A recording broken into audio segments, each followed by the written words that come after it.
Bonjour tout le monde, mon nom est Gopinath Jaya Balaratnam, je suis analyste principal des politiques à la Fédération canadienne d'entreprises indépendantes à Montréal.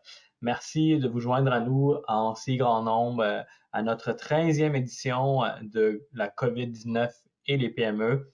Dans ce webinaire où est-ce qu'on prend un peu de temps pour vous présenter les derniers développements en matière de politique publique et nouvelles qui seraient intéressantes pour vous et où on prend le temps de répondre à vos questions également.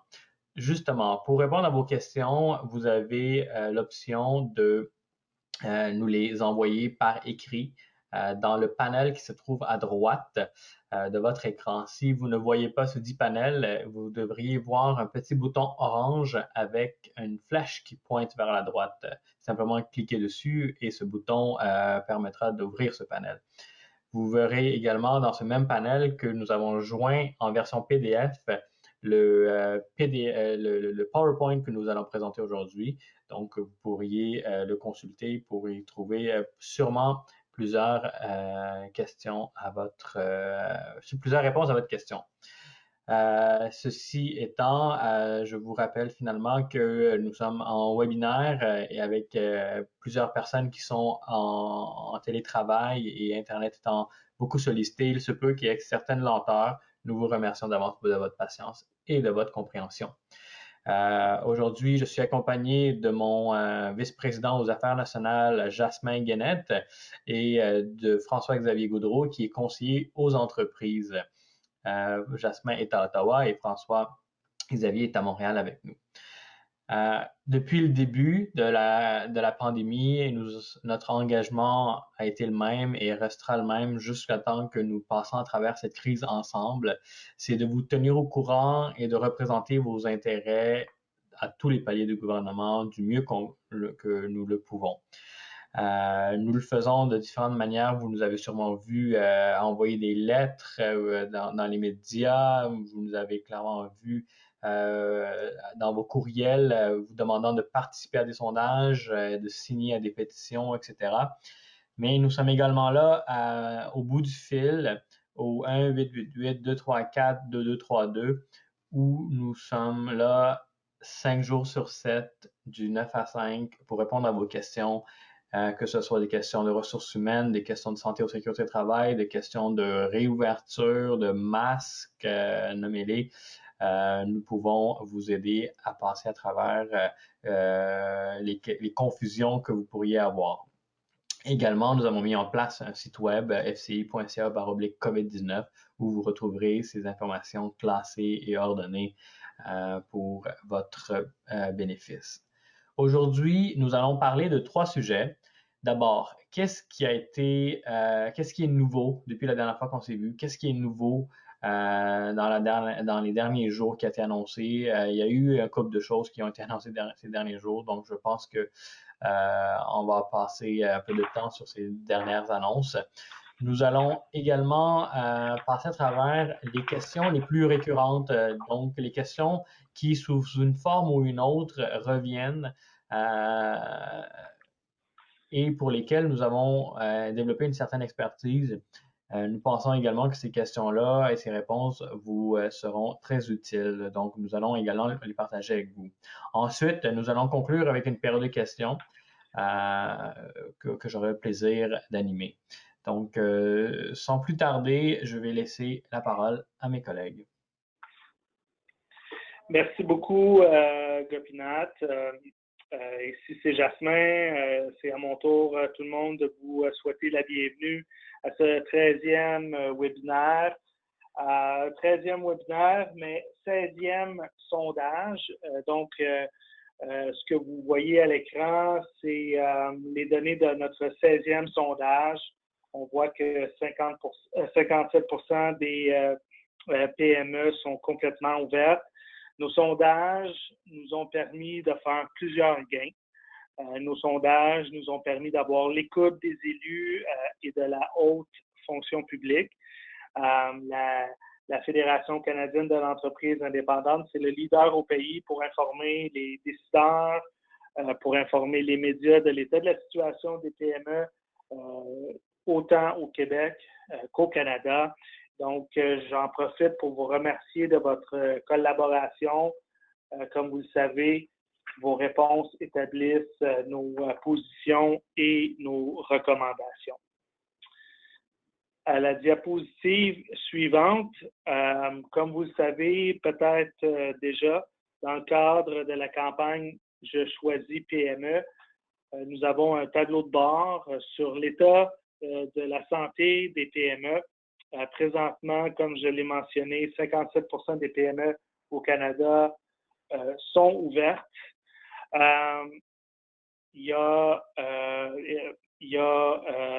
Le Québec compte parmi les provinces les plus ouvertes avec un taux qui avoisine les 70 %. Par contre, partout au pays là, ça veut dire qu'il y a 40 % des PME qui sont toujours fermées, soit complètement ou partiellement. Un tiers ont leur personnel habituel. Seulement 25 % ont des revenus qui sont considérés comme normaux pour cette période-ci de l'année. Donc, ça montre qu'il y a encore beaucoup de travail à faire et que la réouverture s'annonce importante là, dans la mesure où il faut redoubler d'efforts. Et puis, c'est pour ça que nous, on va continuer à défendre vos intérêts avec toute notre énergie. Il faut que les 3 indicateurs du tableau de bord montent à 100 %. C'est évidemment l'objectif visé. Ici, vous avez les principales préoccupations qui sont identifiées dans le cadre de nos sondages. L'impact sur l'économie, le retour des consommateurs, les liquidités et l'endettement, c'est une préoccupation qui revient à chaque sondage. Et évidemment, l'effet sur la santé de la COVID-19 sont parmi les préoccupations les plus souvent mentionnées par les propriétaires de PME. Hier, le gouvernement fédéral a annoncé le prolongement de la subvention salariale d'urgence du Canada jusqu'au mois de décembre. Bon, hier, c'est l'annonce qui a été faite. Aucun détail n'est connu à ce moment-ci. C'est bien important qu'on va surveiller de près ce qui va se passer et qu'on va vous informer dès qu'il y aura plus de détails. Évidemment, nous, on souhaite que les nouveaux critères d'admissibilité soient annoncés sous peu et en vigueur pour juillet, août et pour les mois suivants jusqu'en décembre. Le gouvernement a annoncé déjà il y a quelques semaines qu'il allait modifier les critères d'éligibilité. Nous avons participé aux consultations à cet effet et on recommande de baisser le seuil d'éligibilité, d'introduire différents paliers, bref, un ensemble de recommandations qui vont permettre à un plus grand nombre de PME de pouvoir bénéficier de la subvention salariale. Malheureusement, pour le mois de juillet qui est déjà bien entamé, il n'y a aucune annonce qui a été faite à ce sujet-là. On talonne le gouvernement, mais on souhaite que les détails d'éligibilité soient connus le plus rapidement possible. Et on vous rappelle que vous pouvez faire votre demande pour la période 4 en ce moment.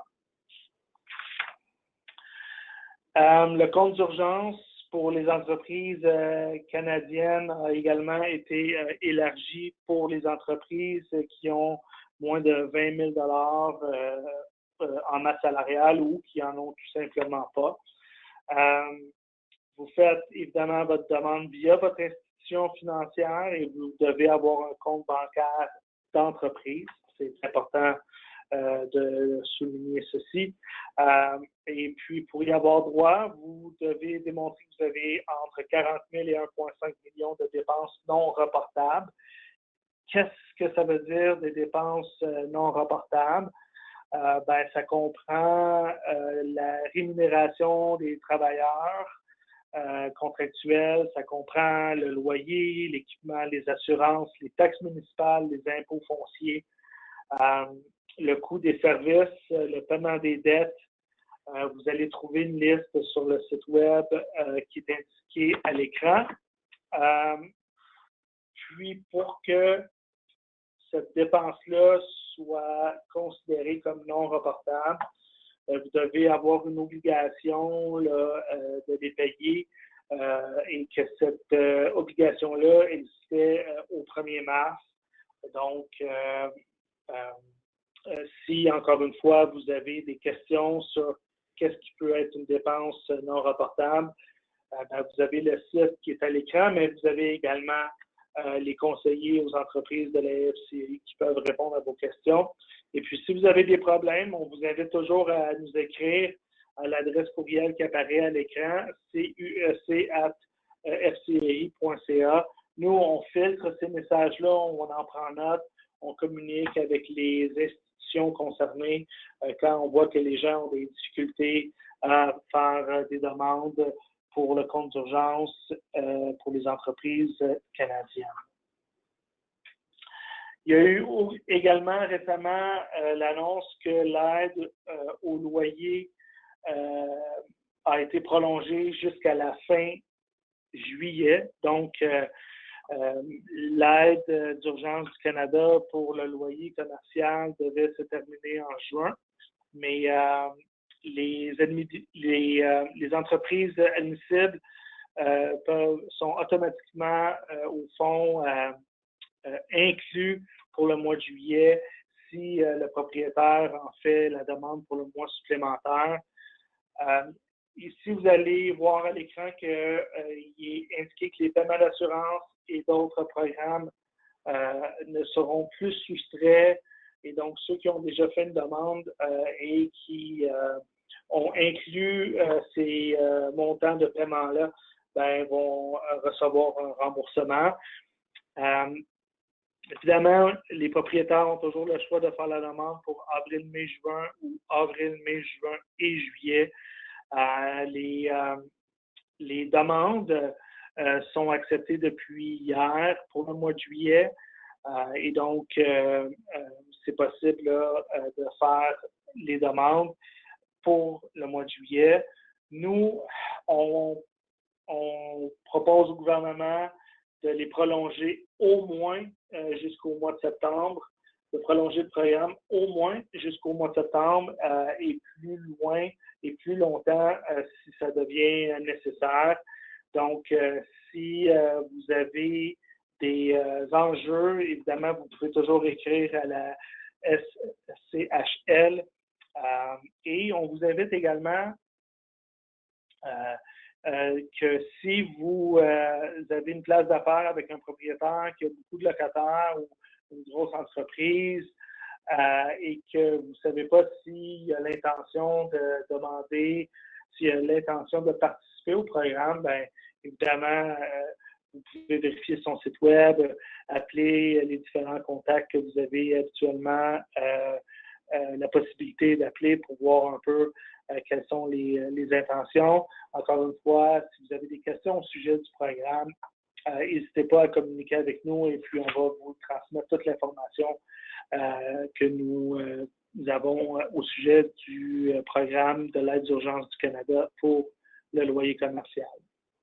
Je veux également mentionner à la prochaine diapositive que le rapport de la TPS-TDH a pris fin le 30 juin et que si vous n'êtes pas en mesure de faire les versements au complet ou en partie, vous devez contacter l'Agence de revenus du Canada pour demander à faire annuler les pénalités, les intérêts et prendre des arrangements de paiement.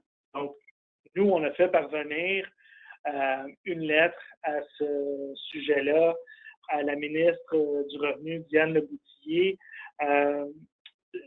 demandant justement que ce soit possible pour les propriétaires de PME de prendre des arrangements avec l'ARC parce que il y a plusieurs entreprises qui arrivent tout juste pas à faire les paiements de TPS et TDH. Puis on est content de voir que l'agence prend des mesures là, pour s'assurer que les propriétaires de PME peuvent prendre des arrangements de paiement. Et puis, vous avez à l'écran différents liens qui vous permettront là, de trouver les formulaires à remplir et comment soumettre vos documents. Je vous rappelle que les diapositives, la présentation PowerPoint va vous être envoyée après. Et donc, vous allez pouvoir revenir sur les différentes diapositives et retrouver de l'information qui serait pertinente pour vous dans la poursuite de vos activités. Et sur ce, je vais retourner la parole à mon collègue Gopinath.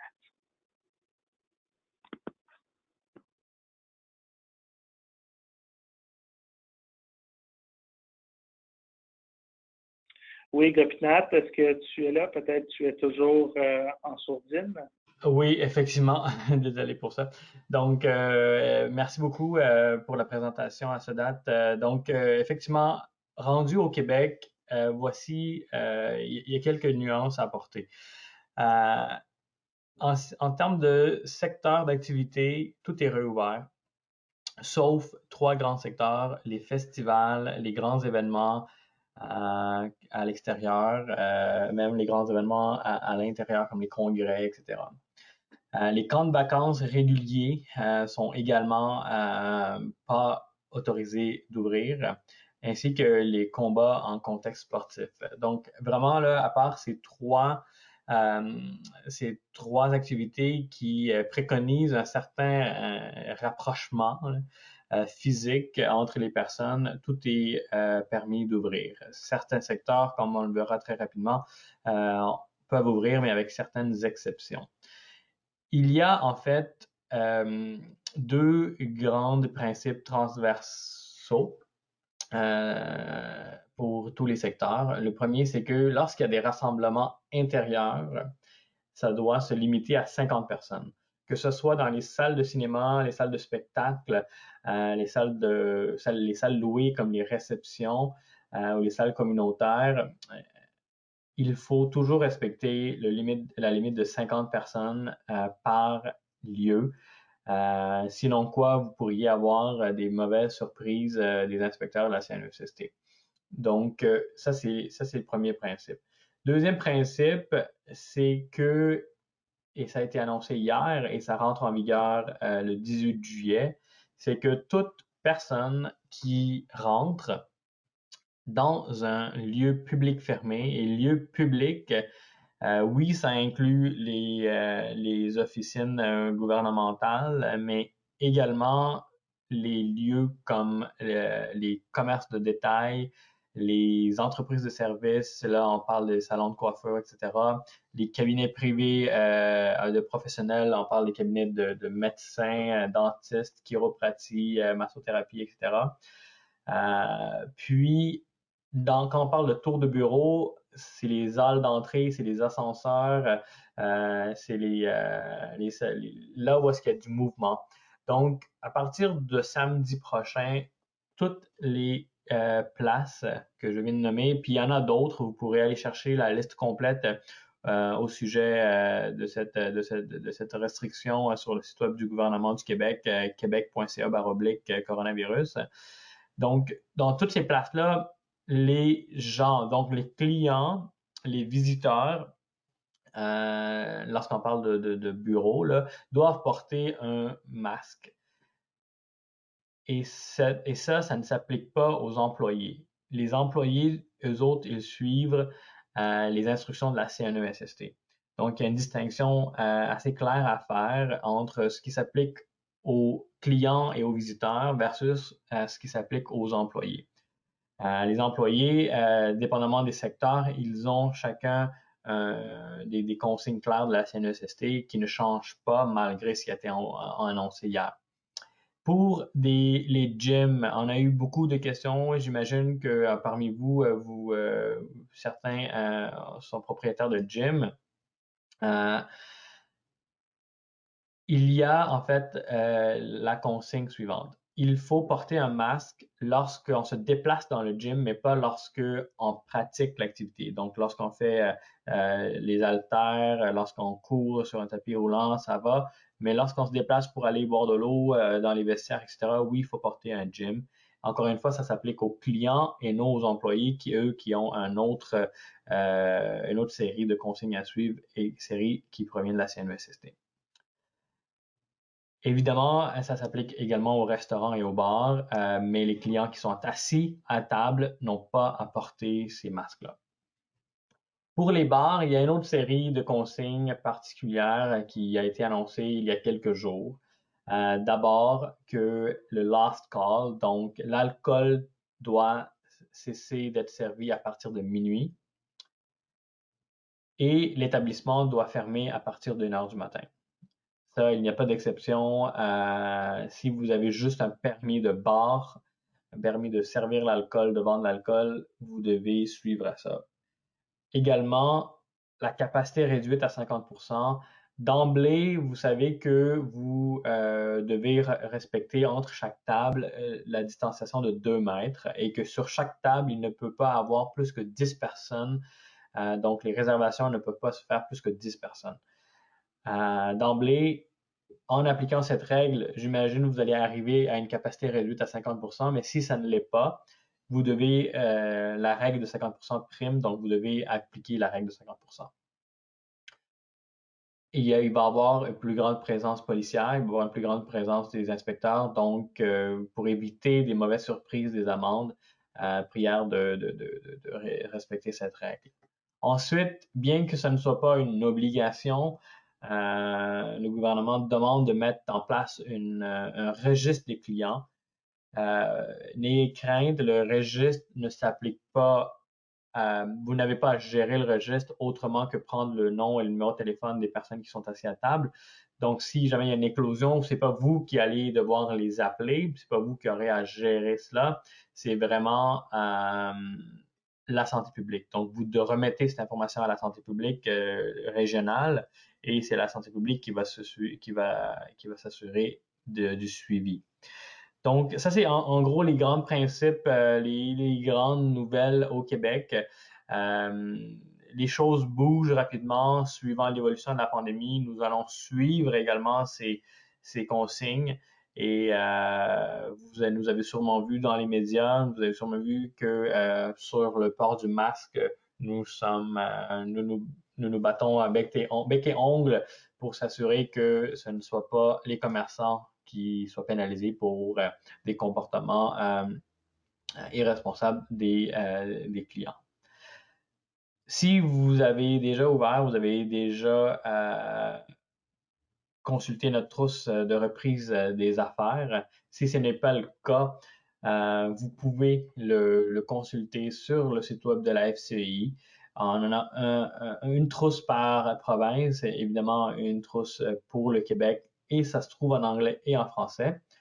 Vous y retrouverez plein de choses là-dedans, notamment les grandes lignes des consignes de la CNESST. Vous retrouverez des modèles de documents et d'affiches, par exemple, lorsque un employé doit s'absenter ou pas. Vous allez retrouver une panoplie de documents et de modèles là-dedans. Et bien sûr, la réponse aux questions les plus fréquentes qui nous arrivent à notre oreille, nous les avons condensées dans ce document-là. Donc, n'hésitez pas à le télécharger et à vous en servir. Merci, Gopinath. Alors, François-Xavier Goudreau ici. Je vais continuer maintenant en tentant de répondre là, aux questions populaires de la semaine ou du moins des dernières semaines qui reviennent souvent. Il est possible qu'on ait déjà répondu à ces questions-là dans d'autres webinaires, mais il y en a des nouvelles aussi là, qui découlent justement des nouvelles mesures qui ont été mises en place dans les semaines récentes. Alors, premièrement, on va s'attaquer à la subvention salariale d'urgence du Canada et à la question de savoir si on est admissible à la SSUC en mai. Vais-je la recevoir automatiquement pour la période du mois de juin? Bien, en effet, oui, si vous êtes qualifié en mai en respectant les critères de baisse de revenus qui étaient de 30%, automatiquement, la règle déterminative peut s'appliquer, ce qui signifie que vous vous qualifiez automatiquement pour la période suivante lorsque vous respectez les critères pour la période précédente. Cette règle-là peut être appliquée plus d'une fois. Ce que ça veut dire, c'est que, par exemple, que vous vous qualifiez pour la période 1 avec la baisse de revenus, mais vous ne vous qualifiez pas pour la période 2 selon la baisse de revenus, bien, automatiquement, vous vous qualifiez donc pour la période 2. Et par exemple, qu'à la période 3, vous avez à nouveau la baisse de revenus de 30 qui a lieu. Donc, ça veut dire que vous vous qualifiez pour la période 4. Pour la période 3, pardon. Et ce qui signifie que, par exemple, pour la période 4, pour laquelle vous n'auriez pas eu la baisse de revenus nécessaire, bien, vous pourriez à nouveau appliquer cette règle-là qui dit que vous vous qualifiez pour la période suivante parce que vous respectiez les critères pour la période précédente. Question suivante. Que se passe-t-il si mes employés reçoivent la PCU? Est-ce que cela nuira à mon admissibilité à la SSUC, donc subvention salariale? Non, cela ne va pas nuire à votre admissibilité. Cette question-là revient souvent suite à une annonce là, du premier ministre Trudeau qui avait dit que les entreprises ne pourraient pas profiter de la subvention salariale et de la PCU. En réalité, cette affirmation-là était erronée et remonte déjà à plusieurs mois. La SSUC et la PCU sont deux programmes complètement indépendants qui s'adressent à des clientèles différentes, donc aux particuliers pour la PCU et aux entreprises pour ce qui est de la subvention salariale. La règle qu'il faut se rappeler pour ce qui est de la PCU, c'est que si l'employé gagne plus de 1 000 $ brut par période de référence, c'est à eux que c'est leur responsabilité de le déclarer et de mettre fin à leur prestation de PCU. Maintenant, que devrais-je faire si un employé se présente au travail avec des symptômes de la COVID-19? C'est une question qui revient assez fréquemment et qui soulève beaucoup d'incertitudes et de questions parce que nous ne sommes pas des spécialistes de la santé publique en général en tant qu'entrepreneurs et c'est bien comprenable. Je vais tenter de vous donner une réponse qui est la plus complète possible, mais il faut comprendre que chaque situation est bien particulière à soi-même. Chaque situation est différente, chaque entreprise est différente aussi. Donc, il faut garder tout ça en tête. Donc, comme je disais, ça dépend du niveau d'exposition de votre milieu de travail et des règles des autorités publiques à ce sujet, parce que chaque province a des règles différentes aussi. Mais je vais tenter ici de vous donner une réponse qui est plutôt alignée sur les consignes sanitaires de la santé publique du Québec. Mais il faut comprendre qu'en général, les principes sont similaires, mais qu'il y a possibilité que certains facteurs soient légèrement différents entre les provinces. Donc, par exemple, qu'un employé se présente au travail et développe des symptômes, soit pendant la journée ou qu'il arrive et qu'il a déjà des petits symptômes, bien, ce qu'il faut faire, c'est qu'il faut demander à cet employé-là de quitter les lieux s'il ne le fait pas par lui-même, parce que c'est une responsabilité de tout le monde en ce moment, lorsqu'on a des symptômes de la COVID, de s'auto-isoler, donc de faire la quarantaine. Et pour savoir si justement nos symptômes sont vraiment similaires à ceux de la COVID, bien, il y a l'outil d'auto-évaluation de la COVID-19 que vous retrouvez à l'écran qui peut être utilisé pour savoir si justement c'est des symptômes qui sont reliés à la COVID ou non. Donc ça, c'est la règle qui est très claire et qui s'applique à toutes les entreprises et à tous les particuliers, tous les travailleurs à travers le pays. Si quelqu'un démontre des symptômes de la COVID, il doit s'auto-isoler pour 14 jours ou du moins aller faire un test pour avoir un test officiel qui va lui dire si oui ou non il a la COVID ou pas. Et tant qu'il a les symptômes, il ne peut pas se présenter au travail. Par la suite, lorsqu'on a justement retiré la personne avec les symptômes du milieu de travail, il faut maintenant déterminer à quel point le milieu de travail a été exposé à cette personne-là lorsqu'elle avait ces symptômes. C'est un travail qui n'est pas nécessairement simple, tout dépendant du rôle de l'employé, mais ça va vous permettre de cibler quels secteurs de votre entreprise ont possiblement été contaminés ou ont possiblement été en contact avec cette personne-là, et aussi cibler justement les autres employés ou les clients ou les fournisseurs qui auraient possiblement pu être en contact avec cet employé-là. Bien sûr, ce qui est recommandé de faire aussi, c'est de consulter les lignes directrices de la santé publique de votre région pour savoir exactement ce que vous devez faire. Une autre chose qui est fortement recommandée, c'est de contacter directement la santé publique pour avoir probablement un avis de spécialistes qui sont vraiment reliés à la santé publique, qui vont pouvoir vous accompagner dans le processus de tout ça. Et bien sûr, ce qu'il faut attendre aussi, c'est les résultats du test de l'employé qui démontrait des symptômes avant de pouvoir prendre une décision qui est vraiment éclairée. Une chose qui est certaine et qui devrait être faite de toute façon quotidiennement, c'est de désinfecter les lieux qui ont été exposés et vous assurer que les autres employés ne sont pas présents. lorsque vous faites cette désinfection-là pour vous assurer que la désinfection est faite de façon convenable. Et finalement, ce qui est bien utile de faire aussi, c'est de réexpliquer les politiques internes à vos employés afin que vos employés, lorsqu'ils ont des symptômes, qu'ils soient bien au courant qu'ils ne doivent pas se présenter au travail, donc que vous n'aurez pas besoin de superviser vraiment chacun de vos employés et de devoir leur dire s'ils doivent quitter les lieux. C'est leur responsabilité à eux, au préalable, s'ils ont des symptômes, de ne pas se présenter au travail et bien sûr de vous en informer pour que vous puissiez prendre les mesures nécessaires. Une autre chose que je pourrais vous dire, c'est n'hésitez pas à contacter soit les ressources aux entreprises pour qu'on vous guide peut-être un peu plus dans la gestion de vos employés, aussi la gestion de la situation. Mais il faut comprendre que nous ne sommes pas des spécialistes de la santé publique et qu'à un certain point, si l'employé est testé positif, il faudra possiblement contacter la santé publique pour avoir des conseils spécialisés. Une autre question qui nous revient fréquemment, que puis-je faire si un de mes employés refuse de revenir au travail? C'est des situations qui sont assez fréquentes, qui peuvent avoir des explications très variées. Donc, je pense par exemple aux personnes qui refusent de revenir parce qu'ils ont des craintes face à la COVID. Sinon, il peut y avoir des personnes qui refusent de revenir à cause qu'ils ont un membre de la famille qui est dans les groupes à risque. Pour ce qui est des complications liées à la COVID. Il peut y avoir des obligations familiales et autres. Les raisons sont très, très variées. Donc, encore une fois, il n'y a pas nécessairement de solution unique, mais il y a plusieurs conseils qu'on peut vous donner pour tenter de mitiger les impacts négatifs de ces refus de revenir au travail-là sur votre entreprise. Une chose qui est fortement recommandée, c'est de créer une politique sur la pandémie pour informer vos employés de vos attentes et des mesures que vous avez mises en place dans l'entreprise pour limiter les risques et protéger vos employés et votre clientèle. Justement, cette politique-là, vous pouvez trouver un modèle de plan, organisationnel, opérationnel, dans la trousse de retour au travail là, dont Gopinath vous a parlé un petit peu plus tôt. C'est un modèle qui, bien sûr, doit être adapté à vos besoins et à votre secteur d'activité, mais qui va vous donner un peu les grandes lignes de qu'est-ce qu'un tel modèle de politique doit contenir.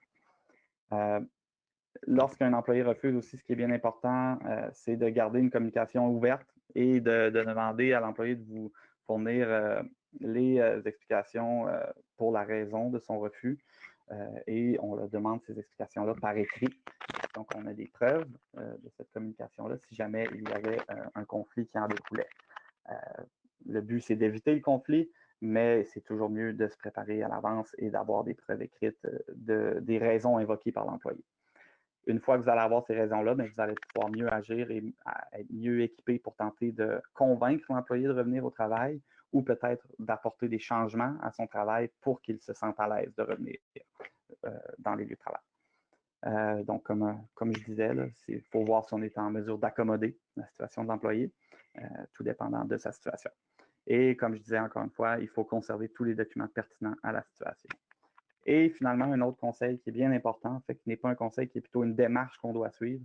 Si l'employé refuse parce qu'il considère que les lieux de travail ne sont pas sécuritaires pour lui et que son travail n'est pas sécuritaire pour lui et qu'il refuse après avoir eu une discussion et des explications, à ce moment-là, si vous voulez vraiment avoir une décision officielle sur son droit de refus de travail, qui est un droit qui est accordé aux normes du travail au niveau du Québec, mais vous allez devoir contacter la CNESST et dire que vous avez un employé qui utilise son droit de refus de travail et que vous aimeriez ça avoir un inspecteur qui statue sur justement ce droit de refus-là.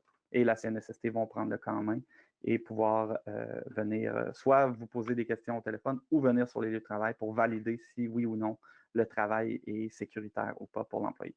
Et selon la CNESST, en général, dans la très, très grande majorité des cas, la décision stipule que le travail est sécuritaire et ce qui veut dire que le droit de refus de l'employé à partir de ce moment-là n'est plus une raison valable ou valide de s'absenter du travail. Encore une fois, si vous n'êtes pas certain de la façon de faire, n'hésitez pas à nous contacter là, aux ressources aux entreprises. On est là pour vous aider avec des questions du genre. Maintenant, une autre situation particulière, que dois-je faire si un membre de la famille d'un de mes employés est malade? Encore une fois, il faut aller creuser plus en profondeur au niveau de la situation particulière de cet employé-là. Par exemple, est-ce que le membre de la famille habite avec lui? Si c'est le cas, à ce moment-là, il va falloir prendre des mesures plus serrées, si je peux dire, dans le sens que cet employé-là va soit falloir l'isoler complètement au travail, lui faire du télétravail, ou bien l'isoler pendant une période de 14 jours ou jusqu'à ce que les gens de la maison aient tous testé négatifs, pardon. Donc, c'est des situations qui ne sont pas nécessairement simples à gérer. Encore une fois, c'est recommandé de contacter la santé publique pour obtenir des conseils vraiment au niveau là, des consignes sanitaires et des conseils de spécialistes en ce qui a trait à la COVID-19. Si l'employé n'est pas revenu au travail, donc il n'a pas travaillé alors que qu'un de ses membres de la famille est testé positif, vous pouvez lui demander, comme on dit, de s'auto-isoler pour 14 jours. Et avant de revenir, il est même possible de lui demander d'avoir un résultat négatif, comme il a été en contact rapproché avec quelqu'un qui a été testé positif. Bien sûr, il faut essayer de fournir des renseignements à l'employé sur ses options en matière de salaire et de remplacement du revenu, donc la PCU et autres programmes du genre qui peuvent venir appuyer l'employé pendant qu'il n'est pas au travail, donc il doit s'isoler. Et bien sûr, on doit tenter de maintenir la communication avec l'employé pour ce qui est du retour éventuel au travail. Encore une fois, les règles provinciales varient entre les provinces sur le droit d'exiger un billet de médecin. En général, pour ce qui a trait à la COVID, c'est certain que si quelqu'un teste positif, on peut considérer ça comme une certaine attestation médicale et on peut justement agir avec juste les résultats des tests. Mais si on n'est pas certain du fait que la personne soit apte à revenir au travail ou qu'elle soit en contact avec quelqu'un qui a été contaminé, il y aurait peut-être possibilité d'exiger un billet médical avant de pouvoir revenir au travail. Encore une fois, pour ce type de questions, n'hésitez pas à nous contacter. On est là pour ça. Si vous ne pouvez vraiment pas garder l'employé à la maison, il faut regarder s'il n'y a pas des solutions pour isoler cet employé-là dans l'entreprise, dans son travail. Il y a des équipements de protection individuelle ou des équipements de protection physique fixes qui pourraient possiblement venir compenser vos besoins de cet employé-là et l'isoler pour protéger autant l'employé que la clientèle et autres. Et comme on dit ici, il vaut mieux éviter des mesures qui visent une seule personne pour ne pas vous retrouver avec une plainte en vertu des droits de la personne pour discrimination. Mais il y a certaines situations où ça pourrait être envisageable. Et encore une fois, n'hésitez pas à nous contacter. Maintenant, une question reliée à la nouvelle mesure là, par rapport au port du masque et aux différentes mesures sanitaires qui ont été mises en place. Que dois-je faire si un de nos clients ne prenne pas les mesures de précaution au sérieux? Il faut comprendre que chaque propriétaire est responsable de fixer les règles dans son entreprise et de les faire respecter. Cependant, il y a une limite à ça, on s'entend. Mais ce qui est bien certain, c'est que les règles que vous fixez doivent être conformes aux lois qui sont prévues et aux différentes consignes qui ont été données par les gouvernements. Cela signifie que vous avez le droit de refuser de servir ceux qui ne suivent pas les mesures de sécurité en place ou qui ne portent pas l'équipement de protection individuelle requis. C'est ce qu'on veut dire par EPI. Donc, le port du masque est un EPI qui maintenant va être requis pour entrer dans les commerces, dans les lieux publics fermés à partir de samedi prochain. Il ne faut pas oublier que certaines personnes ne peuvent pas porter les équipements de protection individuelle, donc le masque pour des raisons soit religieuses, de santé mentale, des raisons physiques ou autres. Maintenant, il faut donc avoir une discussion avec ces personnes-là, ou du moins si quelqu'un vous mentionne qu'elle a une condition qui l'empêche de porter son masque, on peut comprendre et on peut tolérer sa présence à ce moment-là. Mais si la personne n'a aucune explication, il faudra exiger le port du masque, par exemple. Sinon, vous pourriez vous retrouver avec des pénalités là, si on se fie à la règle actuelle. Nous, on travaille très fort à la SCI pour que le fardeau du non-respect des consignes ne revienne pas sur le dos des commerçants. Mais à l'heure actuelle, selon les règles, si un employé refuse de porter son masque, un client refuse de porter son masque et qu'il n'a aucune raison valable pour le faire, vous devez soit exiger qu'il le porte ou s'il ne souhaite vraiment pas le porter pour éviter que vous vous ramassiez avec une plainte ou une pénalité. il est recommandé de ne pas accepter ce client dans les lieux de votre entreprise. Donc, des fois, ce qui peut être utile quand les gens ne souhaitent vraiment pas respecter ces consignes-là, c'est d'offrir d'autres services, comme la livraison ou le ramassage à la porte, pour éviter que les clients soient très mécontents du fait qu'on leur exige le port d'un équipement de protection individuelle. Donc, c'est quelque chose d'envisageable. On comprend que ça ne s'applique pas à toutes les entreprises, mais il faut voir s'il n'y a pas d'autres alternatives là, pour tenter de servir les clients qui ne souhaitent pas respecter les consignes. Et bien sûr, une bonne façon de prévenir ces conflits-là ou ces problèmes-là, c'est en communiquant clairement vos attentes à vos clients par courriel ou sur votre site web ou dans les médias sociaux. Il y a plusieurs différents moyens de communiquer vos attentes. Merci François-Xavier. Effectivement, la communication, c'est très important. Et dans ce sens-là, ben, peut-être que vous connaissez la promesse après.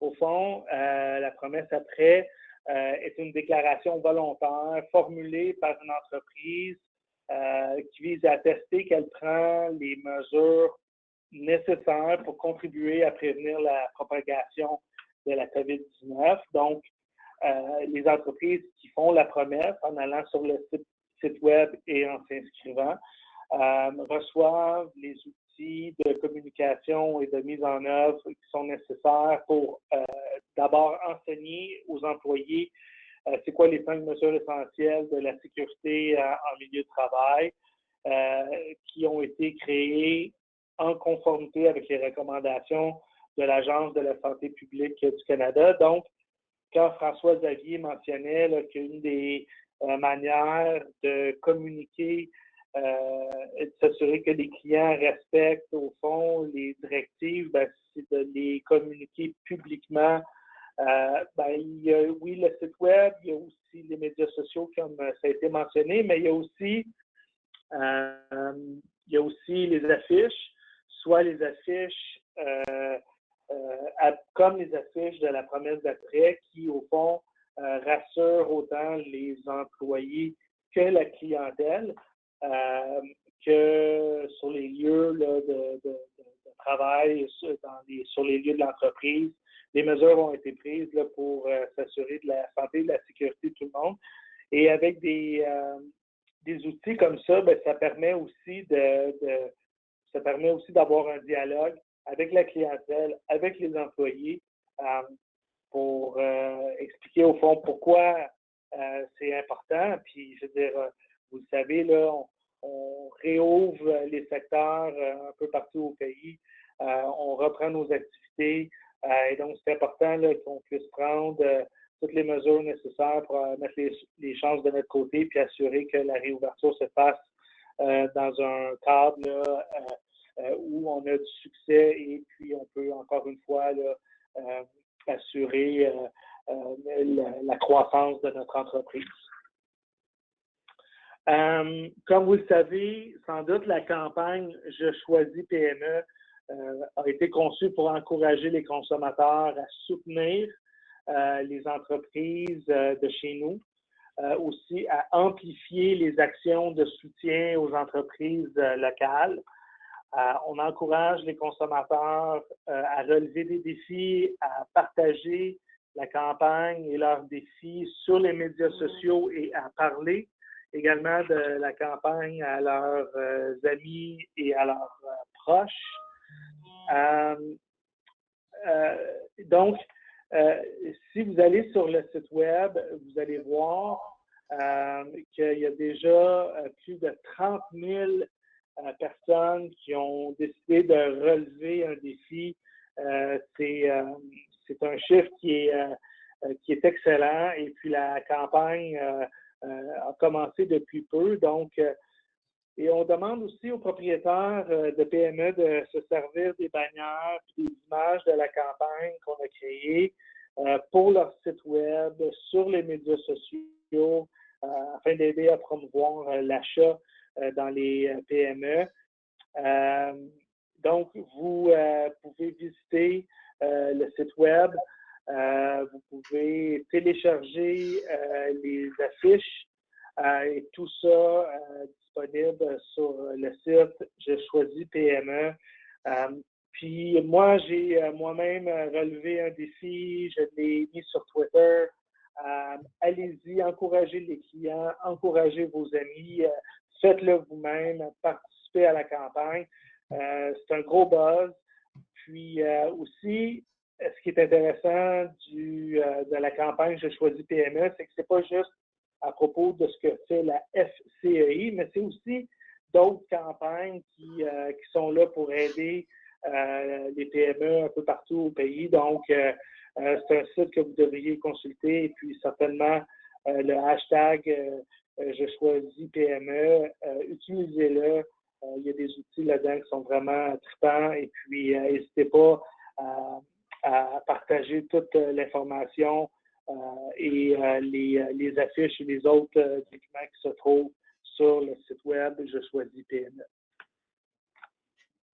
Oui, merci Jasmin de nous avoir présenté les mesures et les différentes actions qui ont été mises en place pour encourager la relance économique et plus particulièrement les PME. Maintenant aussi, je vais vous rappeler les différentes ressources à la SCEI qui sont à votre disposition pour vous accompagner et vous soutenir dans la relance et dans la gestion de cette crise-là. Donc, bien sûr, une des sources principales d'information, c'est notre site web, donc fcei.ca /COVID-19, et vous allez retrouver une foire aux questions qui est très complète et dans laquelle vous pouvez rechercher vos questions par mots-clés. Vous y retrouvez aussi des modèles de documents pertinents et qui sont justement là pour vous aider dans la relance et dans la gestion de vos activités, ainsi que les détails sur les différentes mesures d'aide gouvernementales. Une autre chose qui est bien importante et bien utile, c'est bien sûr la ligne d'aide aux PME, donc nos conseillers aux entreprises, l'équipe dont je fais partie. Vous pouvez nous rejoindre, comme Gopinath a déjà mentionné. Pardon, j'entends le clavier de quelqu'un. Désolé. Vous pouvez appeler notre ligne d'aide aux PME, là, comme on disait, entre 9h et 5h. Nous sommes disponibles pour répondre à vos questions et je peux vous garantir que nos temps d'attente sont loin d'être ceux des organismes gouvernementaux. Vous allez soit pouvoir laisser un message assez rapidement ou tomber directement sur quelqu'un qui répond dans un temps raisonnable. Et bien sûr, d'autres ressources importantes, nos infolettres hebdomadaires qu'on vous envoie là, avec les informations les plus récentes sur l'évolution de la situation. Nos webinaires, donc on a nos webinaires, donc on est en notre 13e webinaire sur la COVID, mais on a aussi d'autres webinaires des fois plus spécialisés que nous faisons, soit avec des spécialistes de la santé, des spécialistes juridiques ou des acteurs politiques. Et bien sûr, ce qui est très important, c'est de continuer de participer aux sondages qui vous sont envoyés chaque semaine, car comme on l'a déjà mentionné, les données qui en découlent, c'est vraiment ces données-là sur lesquelles on se base à la SCI pour faire nos demandes et orienter nos actions pour tenter d'obtenir des victoires importantes là, pour nos membres et les PME en général. Et bien sûr, n'oubliez pas de nous suivre là, sur les différents médias sociaux, donc sur Facebook, LinkedIn, Twitter et Instagram. Nous sommes actifs pour soutenir justement les campagnes comme Je choisis PME, mais aussi pour fournir des informations et attirer de l'attention sur les PME. Donc, ça fait le tour de la question du webinaire pour aujourd'hui. Maintenant, on va passer à la période de questions. Merci beaucoup. Merci François, Xavier. Merci Jasmin. Donc, il nous reste un peu moins de 10 minutes. Je vais commencer avec un thème qui semble être qui pose beaucoup de questions aux gens qui nous ont écoutés. C'est évidemment le port du masque. Puis, je vais passer la balle à mes collègues sur la question de la subvention salariale d'urgence et autres programmes fédéraux. Donc, Sylvie nous demande, j'ai une auberge, si le client ne veut pas porter un masque, devons-nous le refuser? Est-ce que c'est à nous de gérer les masques? C'est pas à vous de gérer les masques dans la mesure où vous n'avez pas à donner des masques aux clients. Vous pouvez le faire si vous le souhaitez, mais c'est pas du tout une obligation, c'est même pas dans les critères du gouvernement. Mais oui, c'est de votre responsabilité de refuser un client qui ne veut pas porter un masque sous peine d'amende, malheureusement. Mais effectivement, c'est de votre responsabilité d'y refuser. Si jamais il est récalcitrant, il argumente, vous pouvez appeler la police. Michel dit, nous avons mis en place pour les employés de notre épicerie spécialisée, donc il a une cuisine, le port de la visière. Est-ce que cette mesure tient la route avec le port de masque pour tous?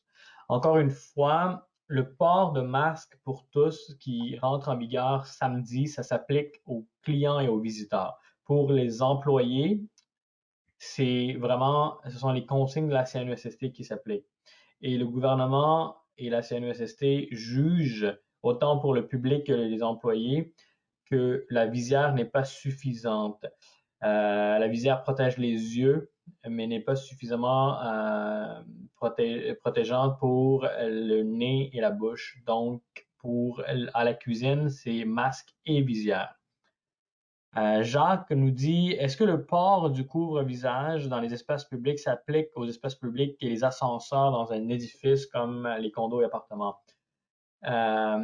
Nous pouvons en déduire que oui, dans la même logique que ça s'applique pour les tours de bureau, tout ce qui est hall d'entrée, tout ce qui est ascenseur s'applique pour ce que le gouvernement appelle les espaces publics fermés. Donc, les espaces publics fermés, ça ne précise pas que ça exclut les halles de condos et d'appartements. Donc, pour mettre les bretelles par-dessus la ceinture, vous pourriez effectivement vous prémunir d'un masque pour éviter également la contagion de la COVID. Sur ce, nous allons passer sur un autre sujet. Qui a trait à la subvention salariale. Donc, c'est une question de Linda. Elle dit, il y a des nouvelles conditions pour la subvention salariale pour les périodes commençant le 4 juillet et celle du mois d'août concernant la baisse de revenus de 30% et pour les employés. Quelles sont les conditions pour les vacances pour cette subvention salariale de 75%?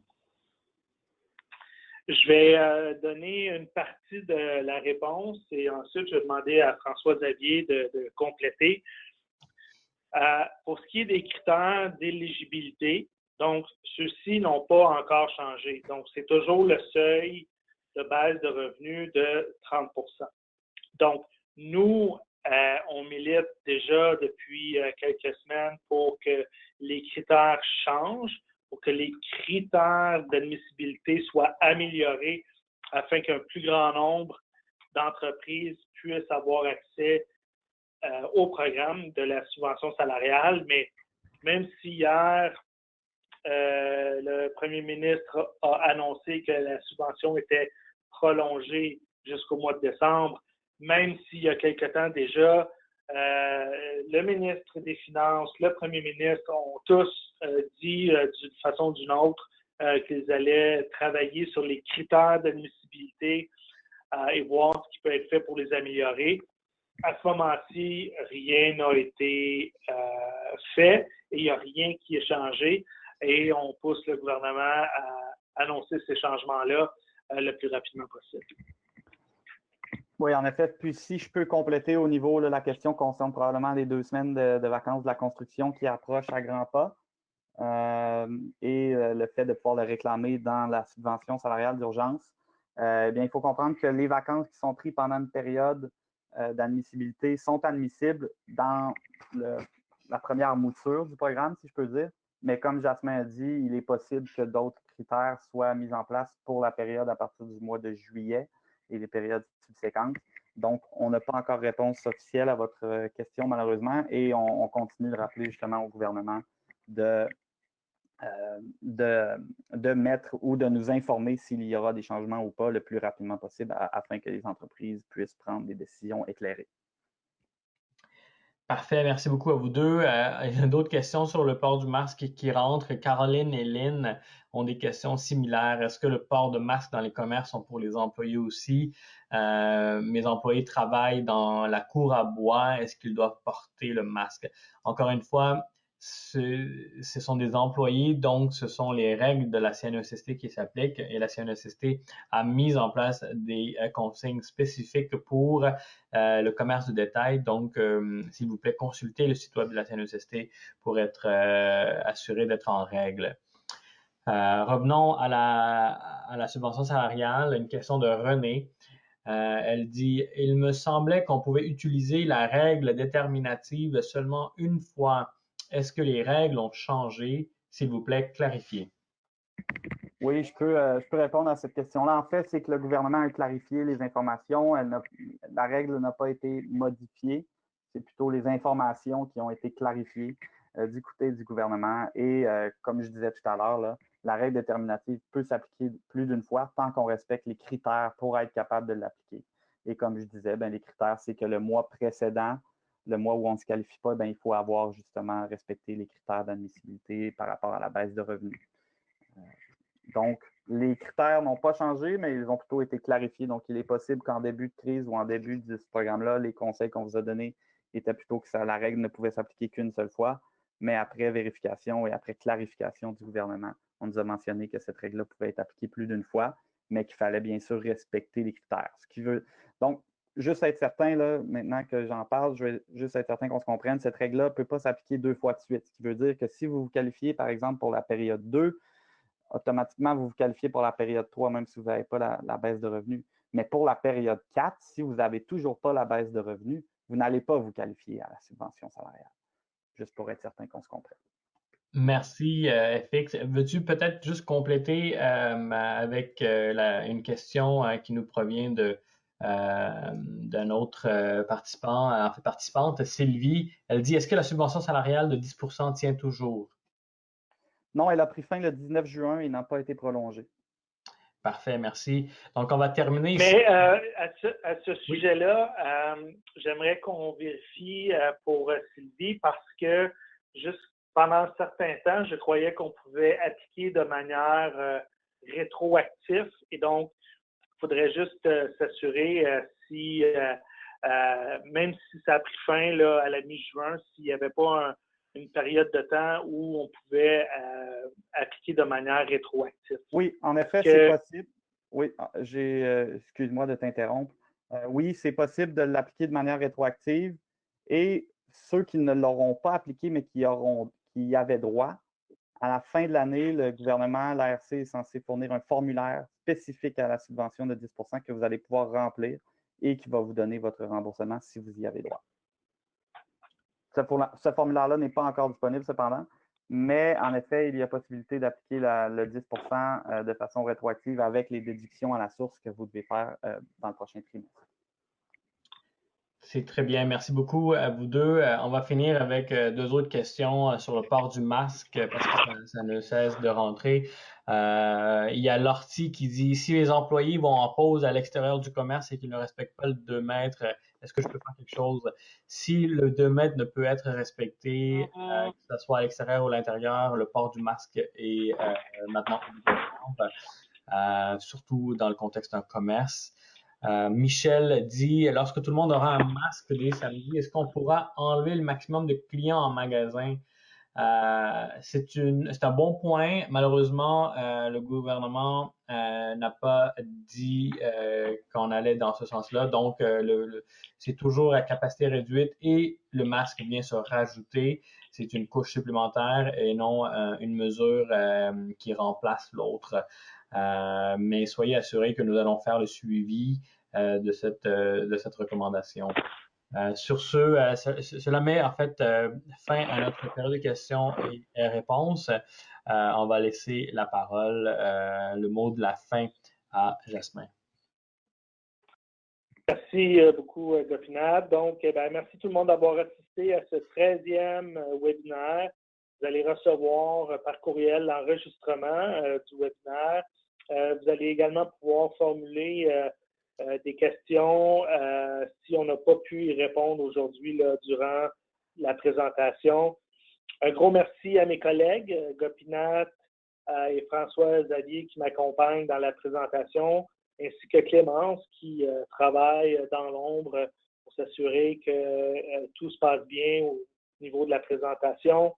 Je vous souhaite à tous un bon succès dans la réouverture. Je vous rappelle de ne pas hésiter à communiquer avec nous. On va essayer au meilleur de nos capacités de répondre à toutes vos questions et vous aider dans la réouverture. Et puis, sur ce, je vous souhaite à tous une bonne fin de journée. Je vous dis merci et à la prochaine. Au revoir.